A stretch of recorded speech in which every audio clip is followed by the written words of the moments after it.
Darwin. Dans la formation précédente, nous avons créé la structure générale de notre future bibliothèque en ligne. Nous souhaitons maintenant, sur cette page d'accueil, afficher les différents ouvrages présents dans notre base de données. Mais la première étape va être bien évidemment de créer cette base de données. Pour cela, nous allons utiliser php-myadmin présent dans WAMP Server. Donc je me rends en bas à droite, je clique sur WAMP Server comme ceci et dans le menu je vais me rendre sur php-myadmin. Avec cet utilitaire vous allez donc pouvoir créer des bases de données, des tables pour ensuite gérer les informations qui vont y apparaître. Donc, dès la page d'accueil de php-myadmin, vous allez pouvoir créer une base de données dans cette partie-là. Donc comme vous pouvez le voir sur la gauche, vous avez actuellement deux bases de données, celle créée par défaut par php-myadmin. Ici, nous allons commencer par créer une base de données bibliothèque. Une base de données qui rassemblera différentes tables pour notre future bibliothèque en ligne.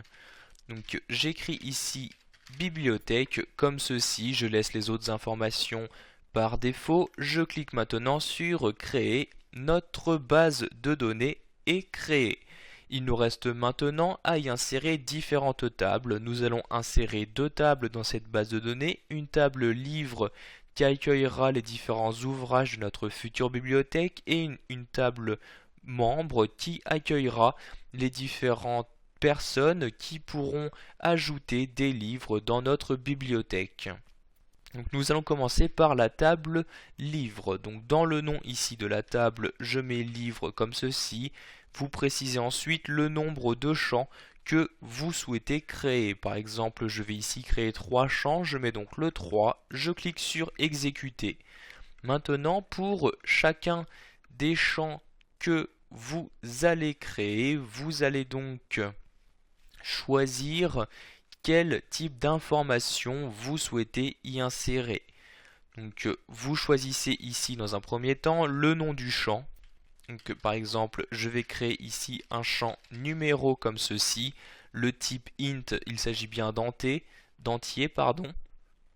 Vous choisissez ensuite sa taille ou valeur, donc si vous souhaitez préciser une certaine taille pour ces éléments, donc ici je vais laisser toutes les autres informations par défaut, je vais juste choisir ici qu'il s'agit donc de la clé primaire de ma base de données, donc ici de ma table, donc je laisse ici primary et je vais choisir d'automatiquement incrémenter ici les numéros en cochant la case auto increment. Dans le second champ actuellement présent dans ma table, je vais préciser ici donc que je souhaite avoir des titres. Cette fois-ci, je vais utiliser le type varchar pour les chaînes de caractères et je vais par exemple ici limiter le nombre de caractères à 50 caractères. Donc je laisse ici maintenant les autres informations par défaut. Donc ici, j'ai juste eu deux tables, donc deux champs qui ont été créés dans ma table. Je souhaite en ajouter un, donc je mets ici ajouter un champ, exécuter. Un nouveau champ a donc été inséré comme vous pouvez le voir. Et dans ce dernier champ, je vais préciser ici auteur afin de renseigner le nom de l'auteur. Donc il s'agit également de type varchar que je vais ici encore une fois limiter à 50 caractères. Donc vous remplissez ici donc les différents champs que vous souhaitez utiliser. Vous pouvez, si vous le souhaitez également, ajouter des commentaires sur ces champs, etc. Une fois votre table définie, vous allez maintenant cliquer sur sauvegarder afin de procéder à la création de la table. Vous avez alors celle-ci qui apparaît avec les différents champs. Vous voyez ici le champ numéro, titre et auteur.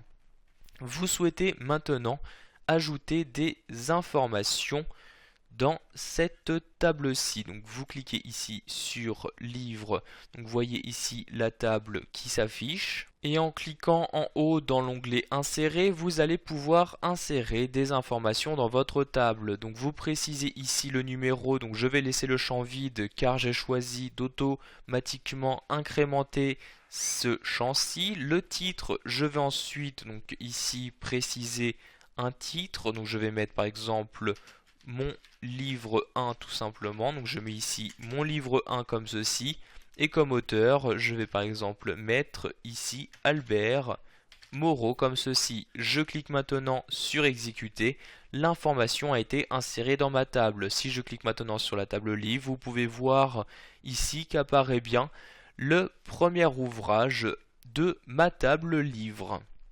Donc vous allez pouvoir de cette manière afficher autant d'éléments à l'intérieur de cette table. Nous allons maintenant créer notre seconde table, la table membre, qui va accueillir les différents membres de notre future bibliothèque en ligne. Pour cela, je vais cliquer à gauche ici sur bibliothèque, le nom de ma base de données, et vous avez à nouveau ici créé une nouvelle table qui apparaît. Je vais ici créer une table membre avec 3 champs. Je clique maintenant sur exécuter. Maintenant, nous allons donc renseigner les différents champs. Donc à nouveau un champ numéro que je vais donc utiliser en tant que clé primaire. Donc je laisse ici le type entier. Je vais donc ici mettre en index primary pour l'afficher en tant que clé primaire et automatiquement l'incrémenter. Ensuite, un membre, il va avoir donc un login et un mot de passe. Donc je mets ici MDP pour le mot de passe. Le login du varchar que je vais limiter à 25 caractères. Le mot de passe également du varchar que je vais limiter à 20 caractères. Je clique maintenant sur sauvegarder. La table est maintenant créée. Je souhaite y insérer des informations. Je clique ici sur insérer et je vais maintenant pouvoir insérer le premier membre. Donc ici son login, par exemple Amoro comme ceci, et le mot de passe, par exemple AM. Je clique sur exécuter, les informations ont été insérées, je clique sur la table membre. Vous pouvez voir ici que la première personne, donc le premier membre de mon site, est maintenant présent. Voilà, vous savez maintenant comment créer une base de données à l'aide de PHP-MyAdmin et vous avez également appris à gérer les différentes informations qui doivent apparaître à l'intérieur.